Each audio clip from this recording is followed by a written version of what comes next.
ಪಕ್ಷದಲ್ಲೇ ಕೆಲವೊಂದು ಕೇಳಿಬರುತ್ತಿರುವಂಥ ಅಪಸ್ವರಗಳು ಏನಂದರೆ ವಿಜೇಂದ್ರ ಅವರಿಗೆ ಈ ರಾಜ್ಯಾಧ್ಯಕ್ಷ ಹುದ್ದೆ ಸಿಕ್ಕಿದ್ದು ಹೇಗೆ? ನನ್ನ ಒಂದು ಸ್ಟ್ರೈಟ್ ಕ್ವೆಶ್ಚನ್ ಇದೆ ನಿಮಗೆ.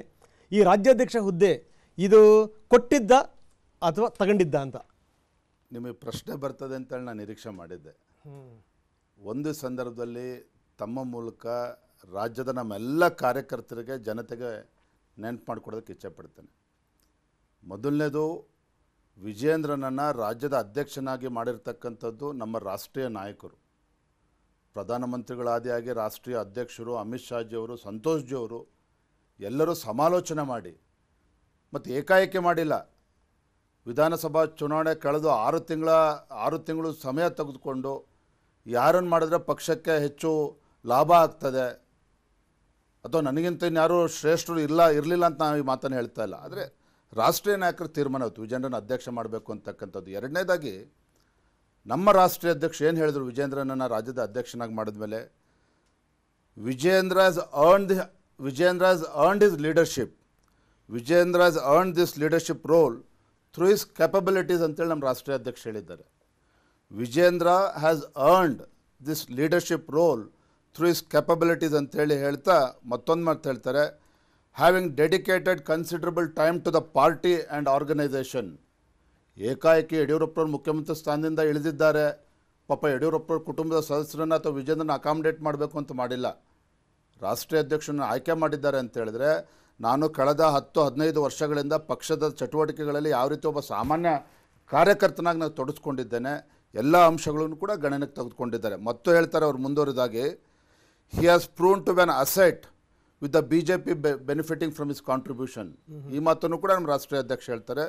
ಕೊನೆಗೆ ಹೇಳ್ತಾರೆ ಅವರು, the appointment of Vijendra who the young leader distinctly communicates that the BJP values and promotes hard working youth ಅಂತ ಹೇಳ್ತಾರೆ. ಅಂದರೆ ಯಾರು ಶ್ರಮವನ್ನು ಪಡ್ತಾರೆ, ಯಾರು ಪಕ್ಷಕ್ಕೋಸ್ಕರ ದುಡಿಯೋದಕ್ಕೆ ತಯಾರಿದ್ದಾರೆ ಮತ್ತು ದುಡಿತಾ ಇದ್ದಾರೆ, ತಯಾರಿರ್ತಕ್ಕಂಥದ್ದು ಬೇರೆ, ದುಡಿತಾ ಇರ್ತಕ್ಕಂಥದ್ದು ಬೇರೆ, ಎಲ್ಲ ವಿಚಾರಗಳನ್ನು ಗಮನದಲ್ಲಿಟ್ಕೊಂಡು ವಿಜೇಂದ್ರ ಕಳೆದ 10-12 ವರ್ಷದಲ್ಲಿ, ಕಳೆದ 15 ವರ್ಷದಲ್ಲಿ ನೋಡಿ, ನಾನು 99ರಿಂದ ಬೆಂಗಳೂರು ಮಹಾನಗರದಲ್ಲಿ ಭಾರತೀಯ ಜನತಾ ಪಾರ್ಟಿಯ ಬೆಂಗಳೂರು ಮಹಾನಗರದ ಕಾರ್ಯದರ್ಶಿಯಾಗಿ ನಾನು ಪಕ್ಷಕ್ಕೆ ದುಡಿದಿದ್ದೇನೆ.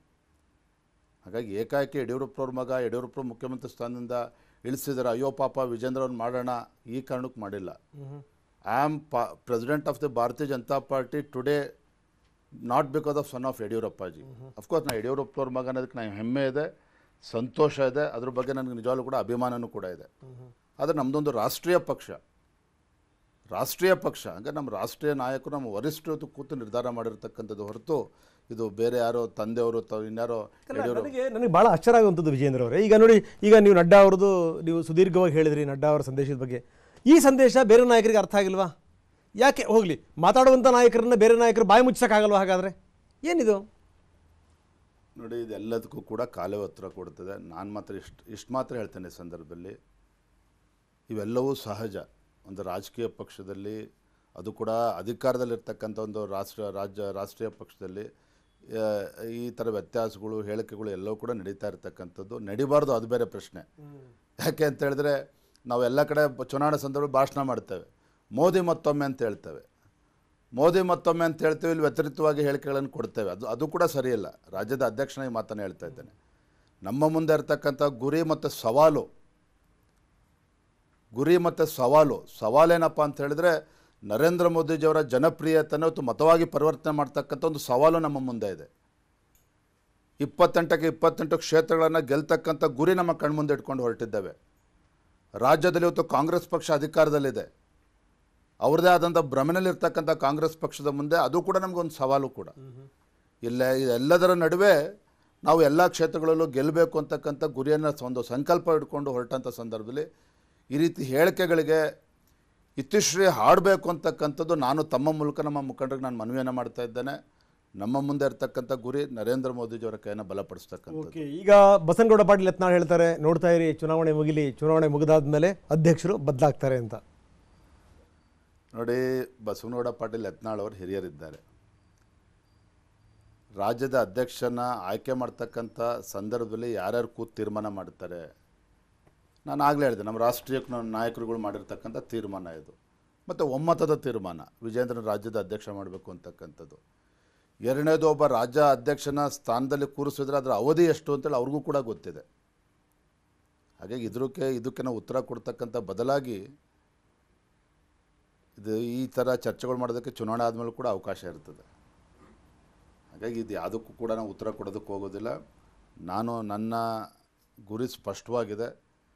ಚುನಾವಣೆ ಸಂದರ್ಭದಲ್ಲಿ ನಾನು ಎಲ್ಲರನ್ನೂ ಕೂಡ ಒಗ್ಗೂಡಿಸ್ಕೊಂಡು ಯಾರಿನ ಬ್ಯಾಟಲ್ ಫೀಲ್ಡ್ ಇವತ್ತು ರಣರಂಗದಲ್ಲಿ ನಾವು ಇದ್ದೇವೆ. ರಣರಂಗದಲ್ಲಿ ನಾವು ವಿರೋಧಿಗಳನ್ನು ಎದುರಿಸ್ಬೇಕೆ ಹೊರತು ನಮ್ಮವ್ರ ಜೊತೆ ಹೊಡೆದಾಡ್ತಕ್ಕಂಥ ಅವಶ್ಯಕತೆ ನನಗಂತೂ ಖಂಡಿತ ಇಲ್ಲ. ಮತ್ತು ನನ್ನದು ಸ್ವಾರ್ಥ ಏನಿಲ್ಲ ಇಲ್ಲಿ. ನನ್ನ ಸ್ವಾರ್ಥ ಏನಿದೆ? ನರೇಂದ್ರ ಮೋದಿಜಿಯವರು ದೇಶದ ಪ್ರಧಾನಮಂತ್ರಿ ಆಗಬೇಕು ಅಂತ ಹೇಳಿದರೆ ರಾಜ್ಯದಲ್ಲಿ 28 ಕ್ಷೇತ್ರ BJP JDS ಗೆಲ್ಲಬೇಕು ಅನ್ನೋದು ನನ್ನ ಸ್ವಾರ್ಥ ಇದೆಯಾ? ವಿಜೇಂದ್ರನ ಸ್ವಾರ್ಥ ಇದೆಯಾ? ಏನು ಸ್ವಾರ್ಥ ಇದೆ ಇದರಲ್ಲಿ? ಹಾಗಾಗಿ ನನ್ನ ಗುರಿ ಸ್ಪಷ್ಟತೆ, ನನ್ನ ಗುರಿ ಬಗ್ಗೆ ನನಗೆ ಸ್ಪಷ್ಟತೆ ಇದೆ. ಕೇಂದ್ರದ ವರಿಷ್ಠರು ನನ್ನ ಬಗ್ಗೆ ವಿಶ್ವಾಸನ ಇಟ್ಕೊಂಡಿದ್ದಾರೆ. ರಾಜ್ಯದಲ್ಲಿ ಪ್ರತಿಯೊಬ್ಬ ಪಕ್ಷದ ಕಾರ್ಯಕರ್ತರು ನನ್ನ ಬಗ್ಗೆ ವಿಶ್ವಾಸ ಇಟ್ಕೊಂಡಿದ್ದಾರೆ. ಅಷ್ಟು ಸಾಕು ನನಗೆ. ನಾಯಕರನ್ನು ವಿಶ್ವಾಸಕ್ಕೆ ತೆಗೆದುಕೊಂಡು ಹೋಗ್ತಕ್ಕಂಥ ಕರ್ತವ್ಯ ನನ್ನ ಮೇಲಿದೆ, ಜವಾಬ್ದಾರಿ ನನ್ನ ಮೇಲಿದೆ. ಆದರೆ ಎಲ್ಲರೂ ಸಹ ಕೈ ಜೋಡಿಸ್ತಕ್ಕಂಥ ಜವಾಬ್ದಾರಿ ಎಲ್ಲರೂ ಕೂಡ ಇದೆ. ಅದನ್ನು ಅರ್ಥ ಮಾಡಿಕೊಂಡು ಎಲ್ಲರೂ ಕೂಡ ಸಹಕಾರವನ್ನು ಕೊಡ್ತಾರೆ ಅನ್ನೋ ವಿಶ್ವಾಸ ನಂಗೆ ಸಂಪೂರ್ಣವಾಗಿದೆ.